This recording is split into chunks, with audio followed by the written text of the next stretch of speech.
이런 거 반드시 검토를 받으셔야 돼요. 이게 개인 파산 조사 절차에서 문제가 돼서 재량면책으로 가기 위해서 돈을 많이 내시는 부분 중에 하나거든요.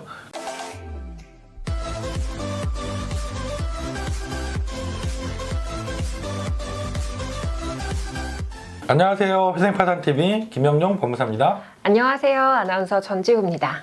법무사님, 네. 개인 파산은 상담을 어떻게 받느냐가 굉장히 중요할 것 같은데 상담을 만약에 잘 못 받으면 네. 사건이 좀 잘못되기도 하나요?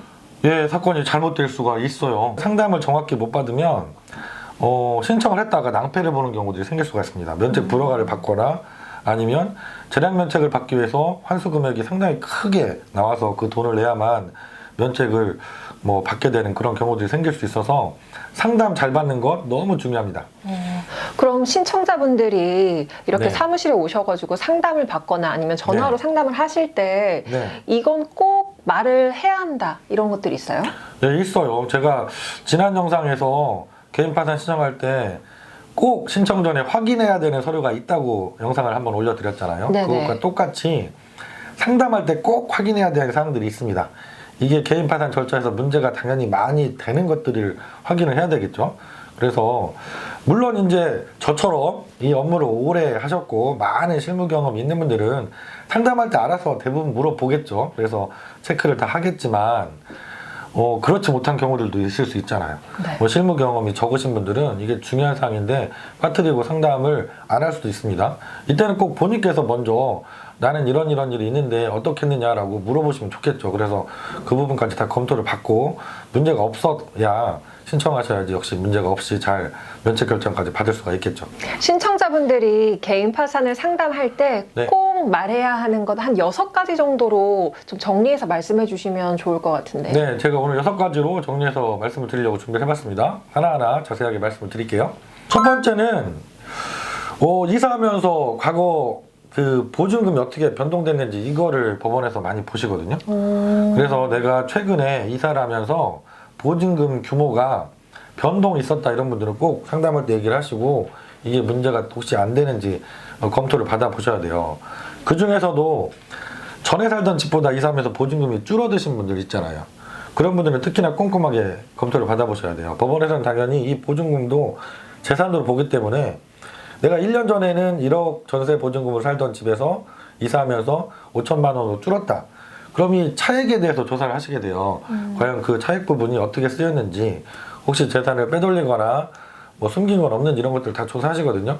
사용을 했다면 그 사용처는 정확한지, 정상적으로 인정할 만한 곳에 썼는지 다 보시게 되니까 이 최근에 이사 내역이 있으신 분들은 이걸 꼭 말씀을 하시고 검토를 받아보시면 좋습니다. 네. 두 번째 또 뭐가 있을까요? 두 번째 중요한 것, 보험 관련 사항들인데요.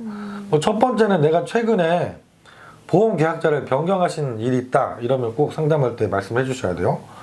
특히 환급금이 많다고 하면 이게 문제가 되니까 최근에 보험 계약자를 변경하신 내역이 있는 분들은 꼭 상담할 때 말씀해 주셔야 돼요. 이거는 저희가 상담하는 사람들이 서류를 받아봐도 체크하기가 불가능한 일이거든요. 그래서 본인께서 꼭 말씀해 주셔야 되는 사항이에요. 그리고 또 보험 관련해서 이런 경우들도 가끔 있어요. 최근에 사고를 당하셔서 보험금을 지급받으신 경우가 있는 분들이 있습니다. 네. 이때도 그 보험금 당연히 이것도 파산재단에 속하는 재산이거든요. 그래서 이 보험금을 어떻게 쓰셨는지 이걸 조사를 받게 되니까 보험금을 최근에 내가 타셨던 분들은 이 부분도 말씀을 해주시고 검토를 받아보셔야 됩니다. 네. 계약자 변경되거나 또는 보험금을 지급받았을 때 꼭 말씀을 해주시기 바랍니다. 네. 그럼 세 번째 또 뭐가 있을까요? 세 번째는 재산 관련한 건데요. 최근에 재산을 처분하신 일이 있는 분들은 꼭 말씀을 하시고 상담을 받아보셔야 돼요. 이건 당연히 서류 검토를 통해서도 드러나게 되는 거라서 말씀을 안 해주셔도 상담하는 분이 체크를 할 수 있는 상황이긴 한데요.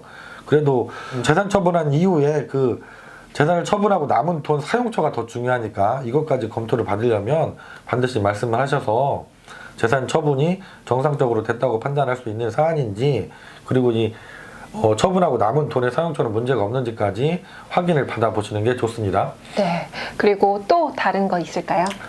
네, 꼭 말씀해 주셔야 되는 거, 최근에 이혼하신 경우에 물론 이것도 서류 검토하면 저희가 확인은 가능한데, 이혼하면서 혹시 재산 분할이 어떻게 이루어졌는지 이것도 검토를 받아보셔야 되거든요. 근데 이건 서류만 봐서는 저희가 알 수 없는 사항이니까 마찬가지로 본인께서 상담할 때 말씀을 해주시고 재산 분배가 혹시 법원에서 볼 때 과다하게 전 배우자한테 많이 분배를 해준 건 아닌지 분할을 해준 건 아닌지 그렇게 의심을 살 수 있는 사안이라고 하면 이게 과다한 것이 아니라 내가 재산 분할이 정상적인 범위라는 것을 소명을 잘해서 법원을 설득할 수 있는 사안인지 같이 꼭 확인해 보셔야 됩니다. 상담하실 때 또 5번째 꼭 말씀해 주셔야 할 것들 뭐가 있을까요?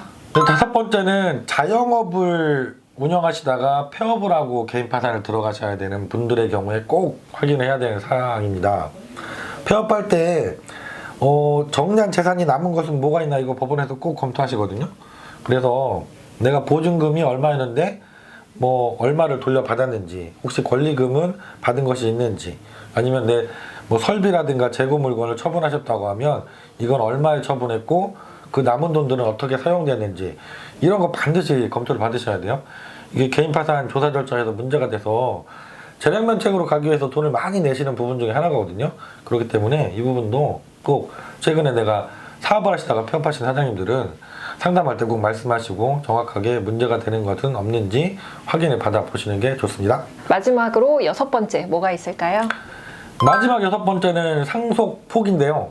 이것도 영상에서 제가 많이 말씀드렸던 부분이에요. 네. 상속 포기를 정식으로 한 건 문제가 되지 않습니다. 그런데 형제들하고 상속재산 협의 분할을 하시고 등기만 다른 상속인한테 넘겨주셨다면 항상 문제가 되고 있으니까요. 너무 중요해요.